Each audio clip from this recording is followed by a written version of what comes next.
This episode of Capes and Lunatics is brought to you by Tweaked Audio. Get awesome headphones, go to tweakedaudio.com and use the coupon code Southgate to get 30% off, free shipping, and a lifetime warranty. Or you can get there through the link on our website, southgatemediagroup.com. This is Luca Perich, and you're listening to the Capes and Lunatics podcast. Recording has started.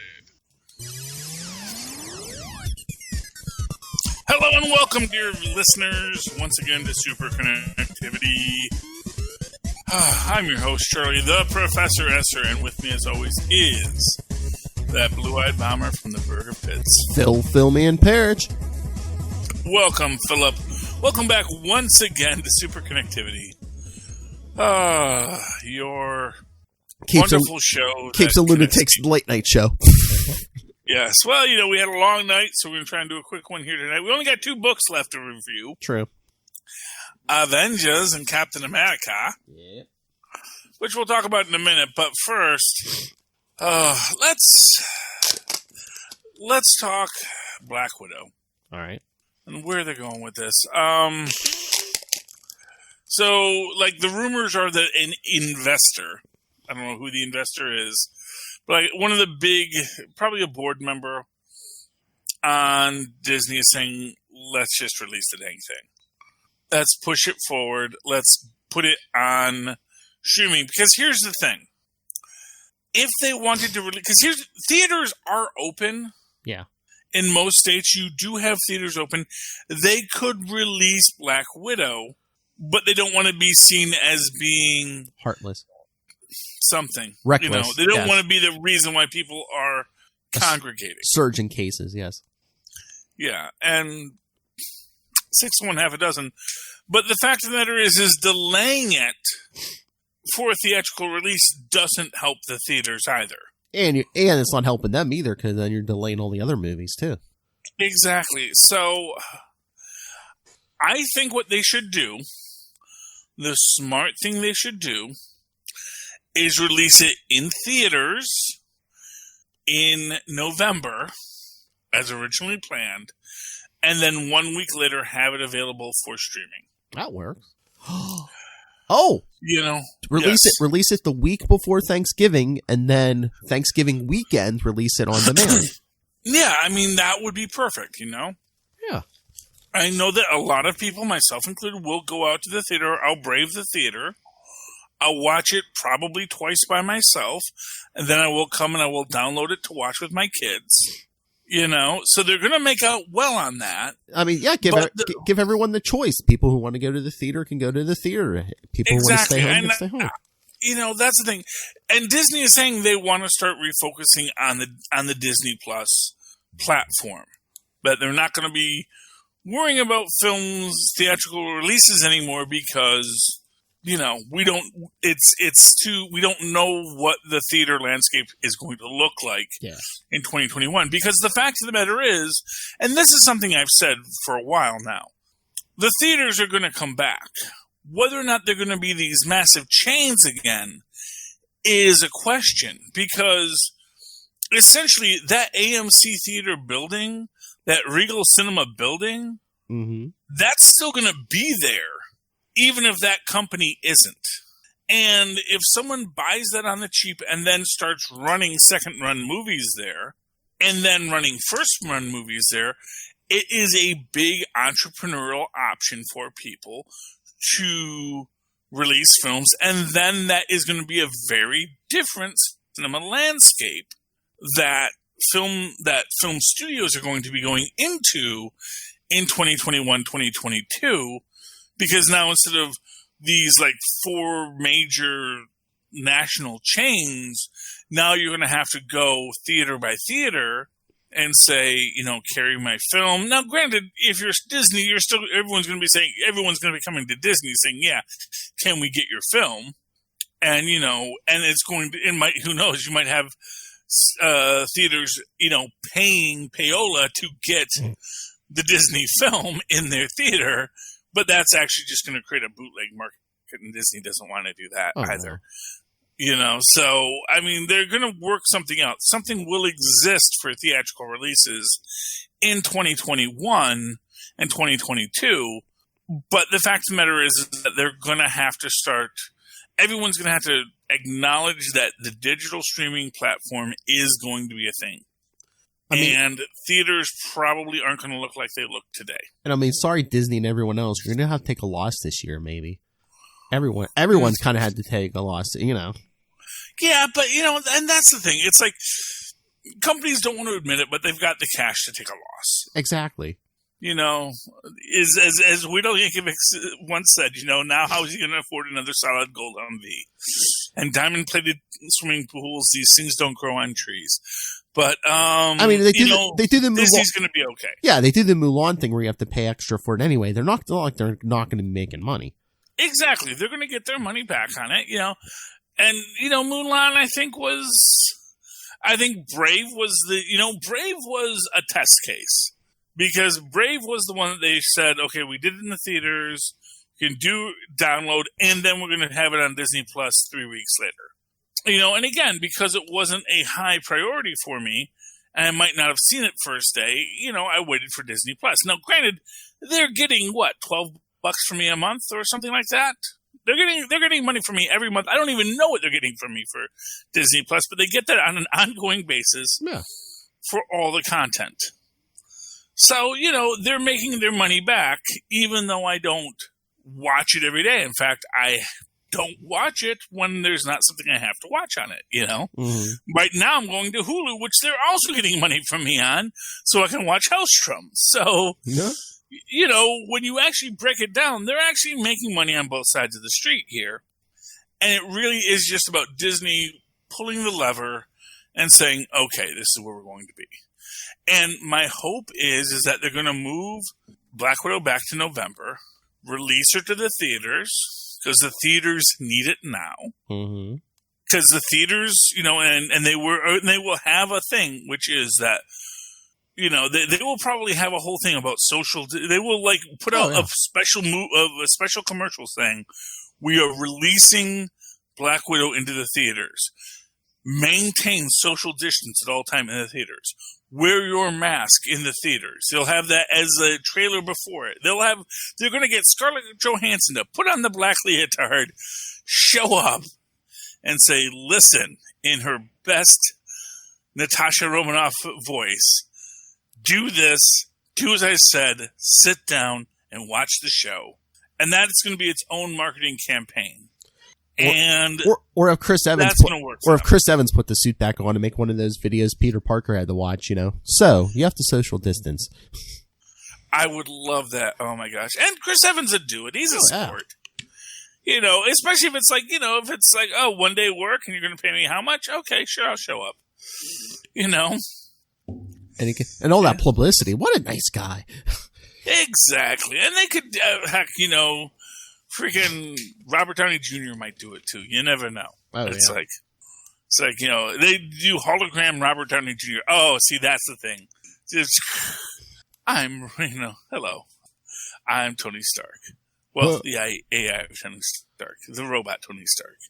And, you know, I can't get COVID. You can. Maintain social distance. Thank you. And then start the show. And honestly, quite frankly, have that run at the start of every theater in every country. You know, there's ways they'll make their money back on it, I'm sure. Somewhere in it, it's going to be a net positive on their balance sheet if you can monetize goodwill. So, yeah, so they have to release it. And, you know, just because I think waiting doesn't solve the problem. You know, it doesn't solve the theater's problem. And it definitely doesn't solve Disney's problem. I think they're just worried about image. They're just they don't want to be anyone to think, oh, look, they're screwing over the theaters. I mean, they're screwing over this theater's 6 ways to Sunday. Oh, yeah. The way, too. You know, yeah. I mean, that's the thing. It's like they're damned if they do and they're damned if but they don't. Right now, it's like, you know, if they release it, you know, on demand, they're like, oh, they're just screwing the theater. But, it, you know, now when it's pushed back to May, they can be like, no, we just want to worry about everyone's safety. Well, yeah, but that's the thing. It's like worrying about people's safety. Because that's the thing. Like I said, I don't think they're even worried because, as I've said, the theaters are open. Even in New Jersey, the theaters are open. And God knows they never closed them in Mississippi. Those people are just freaking breeding each other's COVIDs left and right. Half of them will be dead in a month, but you know what? That's what you get for living in a red state. Yeah, but they don't want headlines like, every Black Widow showing in New Jersey has a spike in COVID cases, or, they don't want nothing like that. No, they don't want that. And that is what they're trying to avoid. And they're trying to thread the needle. And the obvious way to do that is to be upfront, to release it in November, to say the exclusive theatrical release will be this week. After then, there will be a premium price Black Widow download that you can get if you're a Disney Plus member. And then, if you're not a Disney Plus member, then you can get the lesser cost download, and then finally, as a Disney Plus member, you can watch it for free. Or you can watch it as part of your already exorbitant Disney Plus cost. Disney Plus, yes, we do have Disney Plus. What's your question, Tristan? Well, that will be difficult, but you will have to lift up your mask, put the popcorn in your mouth, put it down while you chew, lift the mask, take your drink, put it down while you swallow, and you're just going to have to do that back and forth. Burn them calories, Tristan. Obviously, people aren't going to do that, but that's not Disney's problem. That's not even technically the theater's problem. The theater can tell you, give you the warnings, wear your mask at all times, or, do this, follow this procedure. And here's what I'm going to tell you. A lot of people will follow the procedure because a lot of people do. Yeah. Most people aren't morons.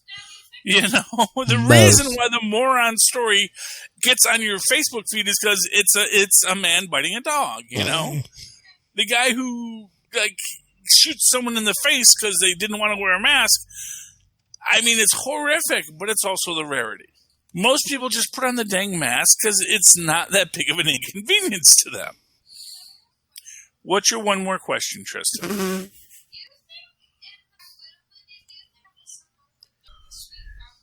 With the sweet... will they have a popcorn tie-in related to Black Widow like they did with Far From Home, where they had the special Spider-Man, caramel-coated popcorn?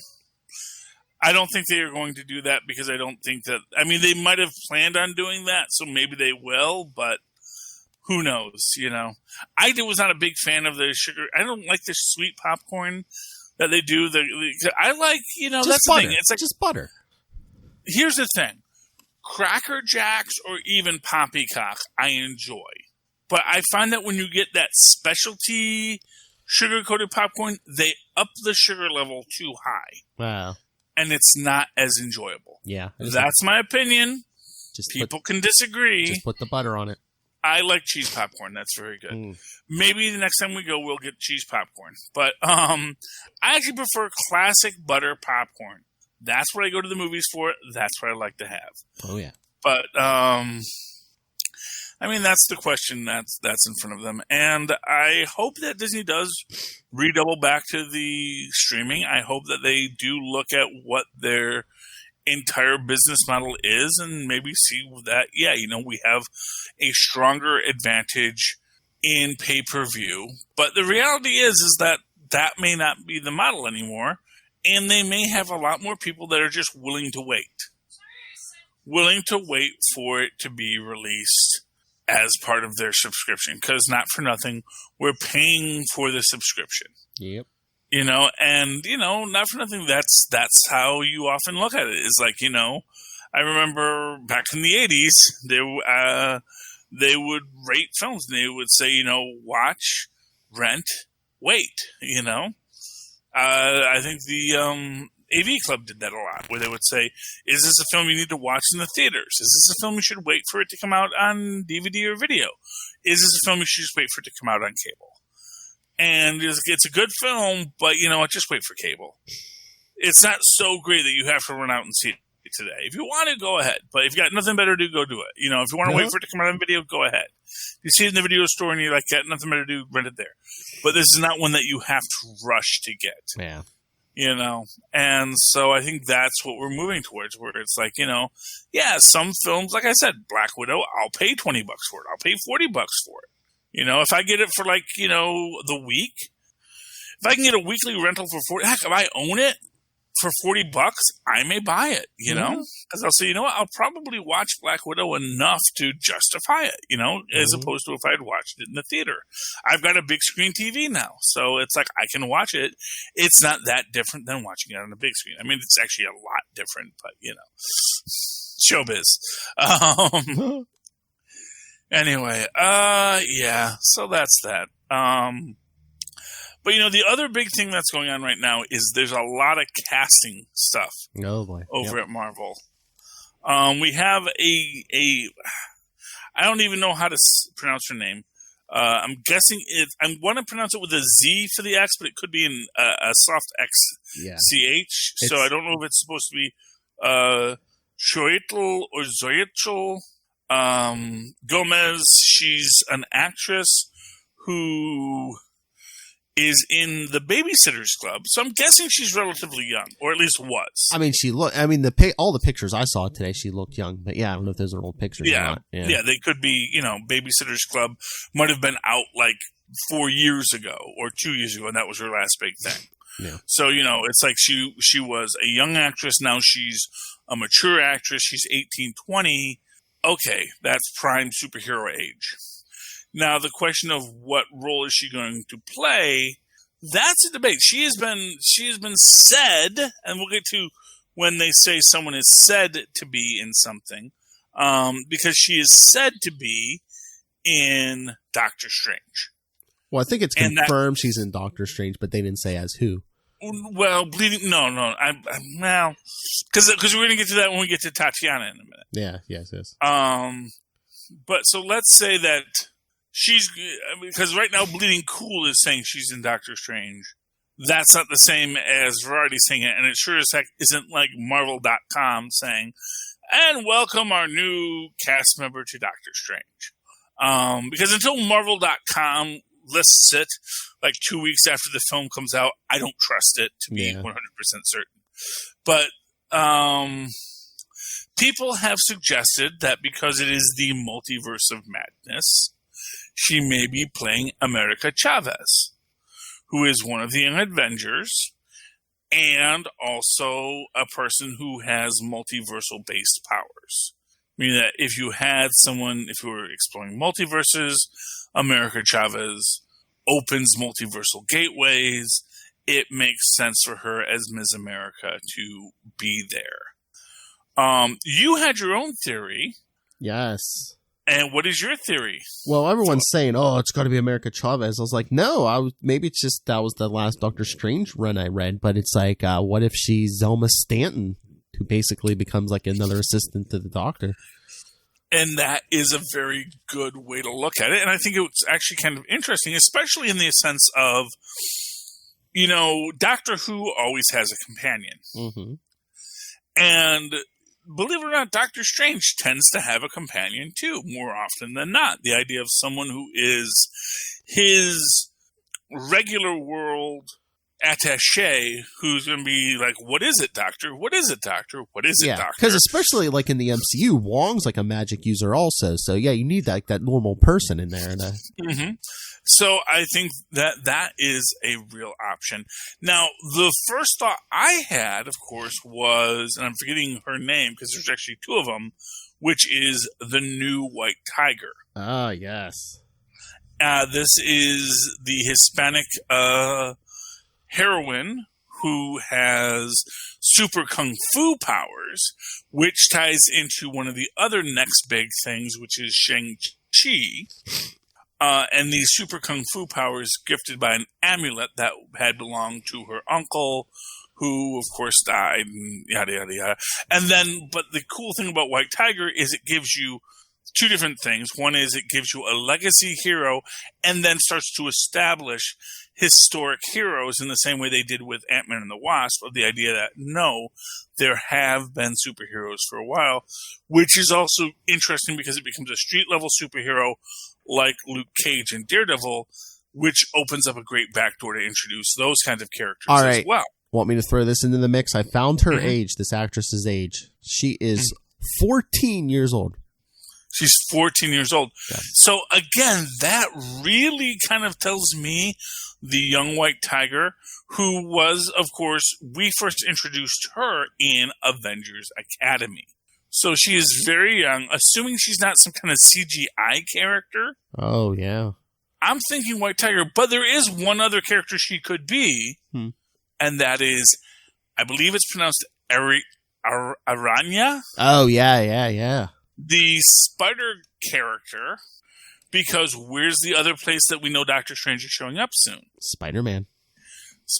So is this a way, again, in speaking of the multiverse of madness, the web of fate, the spider things, and then so maybe what we're going to get in the multiverse of madness is that introduction to that spider cult. And then that's going to lead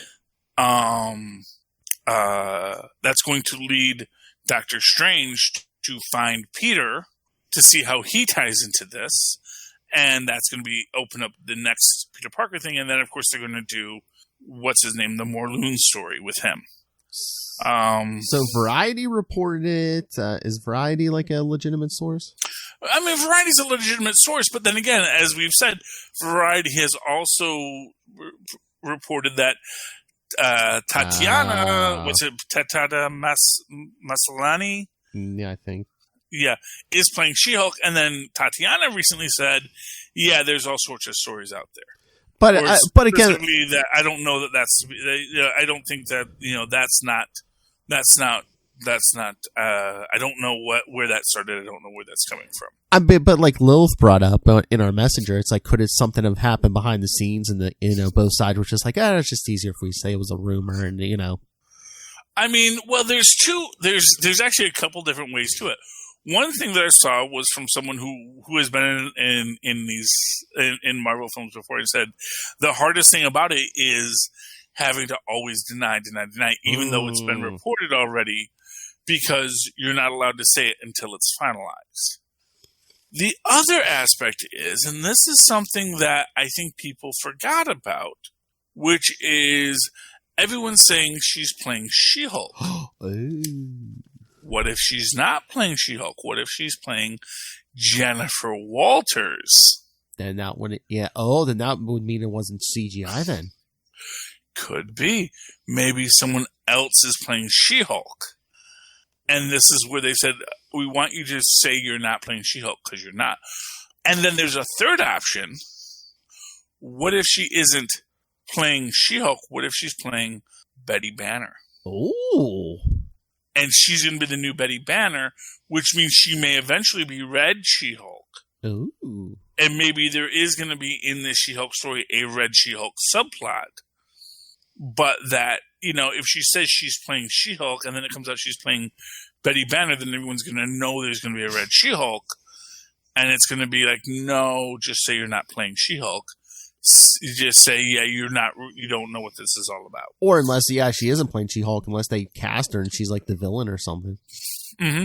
I mean, we're going to have to see what it's going to be, but there are a lot of possibilities. There's a lot of interesting intricacies to these stories, and we don't really know what is what yet. Which is why I don't know if I'm certain this girl is going to be in Doctor Strange yet. We all got excited about Tatiana. Now she's pushing it back. And then the gentleman from Lovecraft Country, who is supposed to be playing Kang, is basically saying, I've been hearing those rumors too. Suggesting that all of the stories we're hearing may not be as grounded in fact as we would like to imagine. So I would say at this point, none of us know anything about what Marvel is doing and Disney is doing. We don't know where films are coming out. We don't know who's going to be in them. We only know and hope that these films will someday come. Our one hope is that, we will be getting Young Avengers, which is the other reason why I'm hopeful for a White Tiger character, because White Tiger, Avengers Academy, Young Avengers, these are all great characters. And then maybe someday we're actually going to get Boulder, my favorite character, in the MCU. So that's my thought on that. You want to talk a couple comic books real quick, Philip? Sure, yeah. So I think we have 2 left, yeah. We got 2 left. We have the Age of Khonshu, the finale, or Captain America. Which you want to do first, Philip? Let's do Avengers. Let's do Avengers. Okay. So, Age of Khonshu, the finale. Khonshu's a jerk. Khonshu's always a jerk, so I don't fault, I know that people, there have been negative feelings about this from what I understand.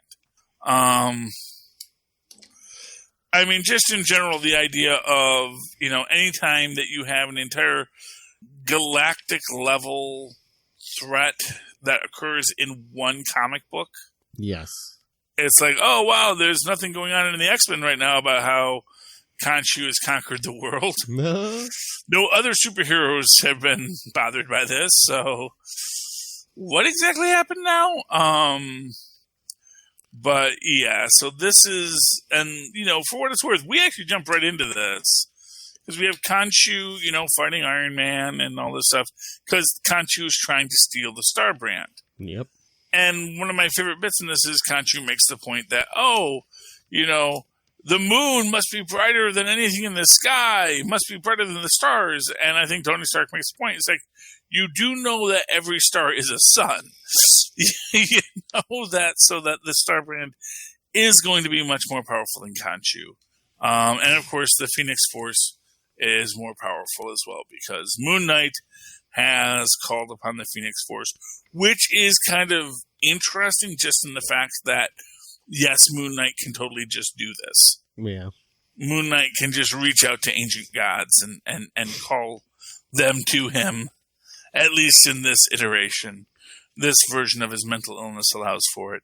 And of course, afterwards, Tony Stark says, drop the, the entity of, what does he say? All right, drop the Phoenix and back away, Spectre. But, that's the thing. It's like, yeah, the Phoenix Force, that is not something Mark Spector should be in charge of.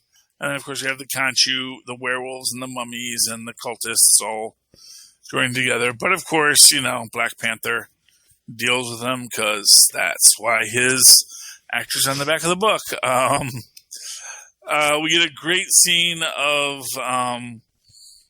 there's like a bunch of great scenes here. Like one of my favorites here is, of course, Robbie Reyes in his underwear coming up there and basically making the point of, when Khonshu tries to use the Hellfire, that basically, it hurts. I know it hurts to use. It hurts even more to have it ripped from you.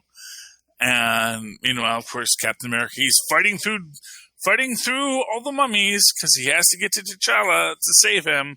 Says, but of course, by the time we get there, T'Challa has already saved himself. Yep. Yay! And we have the Ankhs, which have the Eye of Agamotto and the Iron Fist. Gives those to She-Hulk and Blade, who continue to beat up people. As you do. And, at the end of it, Khonshu is vanquished. Moon Knight debates whether or not he should destroy the world with the Phoenix Force, because the Phoenix Force is like, do it! Do it! Do it! And he decides not to, because this isn't the dark Moon Knight saga, which I appreciate. And, after he sends the spirit away, oh no, goes off and back to the cosmos. And then, of course, meanwhile, on Moonbase the Moon, Wolverine's going to punch the Phoenix Force for reasons. Okay. We'll see how that goes next issue. I don't know. Do you think we got anything out of this story? It just seemed like a lot of flat, just like a fun punch 'em up, but nothing of like, I don't know, it's just like, oh, look, Moon Knight beat up Iron Fist and Doctor Strange. And then it's just, it's like, oh, look, you got the Phoenix. Well, what it is it's a good bit of lore. Yeah. And that's what it is. This is not, like I said, this is remember when the entire universe disappeared, when Circe was on the Avengers, and she has to hold the Avengers together until they can bring the universe back into existence? Yeah. That did not happen in any other books. That was just something that happened. This is a classic Avengers story. Yeah, the entire world was conquered for 5 minutes by Khonshu, and then the Avengers punched him. And that's what it is. That's all it was ever going to be. No one thought for a minute that this was going to have lasting effects on people, because it's comic books. Now, there may be some fallout from this later, but yeah, I mean, I wasn't expecting it to be much more than what it was. I felt that it had some good lines. It had some great philosophical ideas about, what is the role of these elder gods in this story. And you get the feeling that Khonshu is very, very much feels put upon as a god. That no one acknowledges him enough. And you have this sort of very petty quality to him, more so than even the other gods, which is quite impressive. So, yeah, that's our Khonshu. I mean, I enjoyed the book. I enjoyed the 4 issues of it. I mean, I've got no real complaints. I just love all the Avengers, like, you're under arrest. I'm like, what, are they going to throw him in the raft or something? Yeah, they actually have put gods in the raft before. I mean, honestly, there was that what is it, Mesoamerican spider god that Norman Osborn became friends with. So, yeah, they do that kind of stuff. Honestly, here's what I'm going to tell you. I enjoyed this much more than The King in Black. The King in Black? What? Well, it's not out yet, but I'm going to enjoy this a lot more than whatever the heck The King in Black is. True. The only thing that I think is going to be redemptive about The King in Black is going to be the new Thunderbolts. Rhino's in it. Taskmaster's in it. A couple other people that I love are in it, and it's like, yeah, you had me at Rhino. Is what I can say, and that this is Fisk's task force. Fisk assembles his superheroes to defend his city, which I think is a beautiful thing, and so I'm really looking forward to that. That's the thing I have to remind. That and U.S. Agent are the other 2 books I need to remind my comic book guy. Oh, here we go. Put on my list. Rhino, Taskmaster, Batroc the Leaper. Oh, my Batroc. I love my Batroc. Yes. There we go. You had me at Batroc, people. You had me at Batroc. And speaking of Batroc the Leaper, Captain America. Ooh. Oh, gods. So Sharon is not only young again, she got kind of an upgrade. Yeah. I mean, okay, that's cool. Yeah, she's got all those extra life powers. But now she also has them screaming in her head saying, "Avenge me, avenge me." So, maybe not the best. We go to the Carter family estate in Virginia, which, man, that implies that the Carters own slaves. Just going to call a shelter half an entrenching tool there. Lot of backstory. Yeah, I mean, this was neat. Carter and Steve connecting. And you have this interesting parallel between Carter and Steve connecting, and then, what's her name? Lucan and his wife. And Lucan is horrified because he realizes what the skull is doing with his body. And his wife is like, yep, that's fine. Because his wife is not cool. She's not cool. She's no Sharon.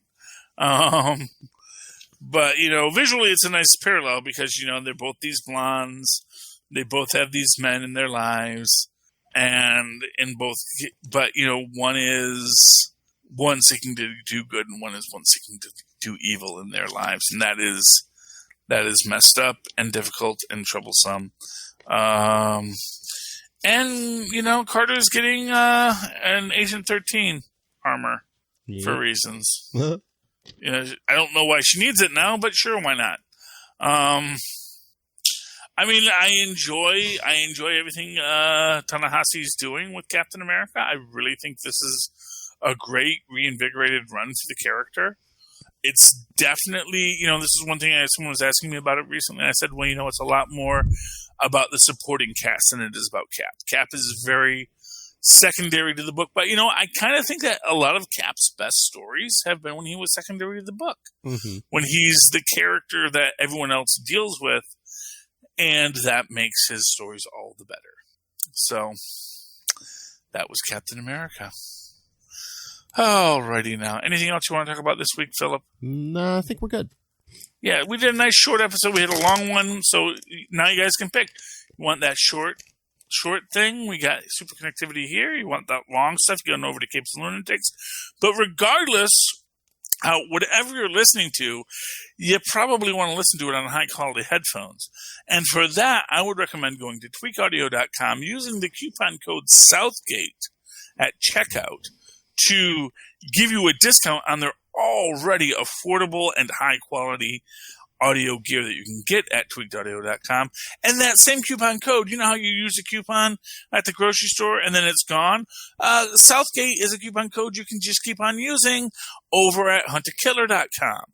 And you can use that same coupon code there. You can help Michelle Gray solve a crime, and you can get a discount on it. And, you can also look at their Blair Witch-themed mystery.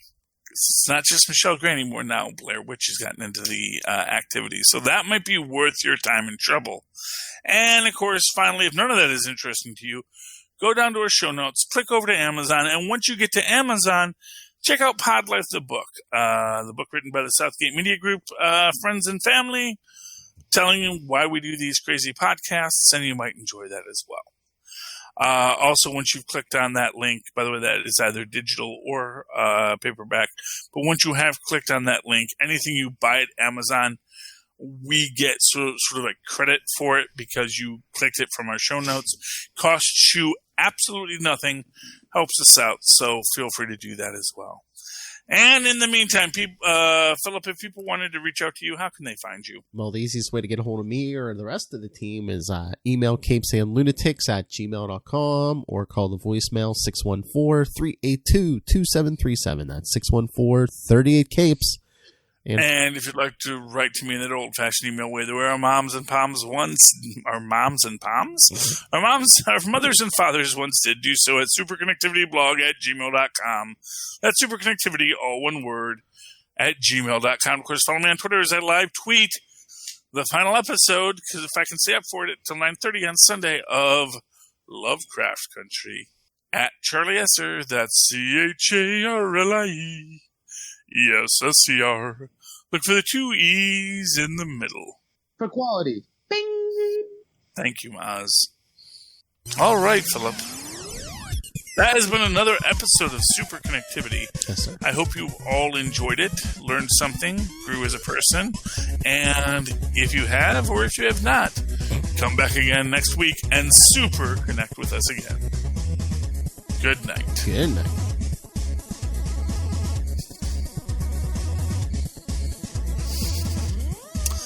Now I gotta see if I can keep my eyes open for the next 5 minutes. 5 I'm minutes? tired. Yeah. It's been a long day, Philip. Songs not that long. Hmm? Good to see you.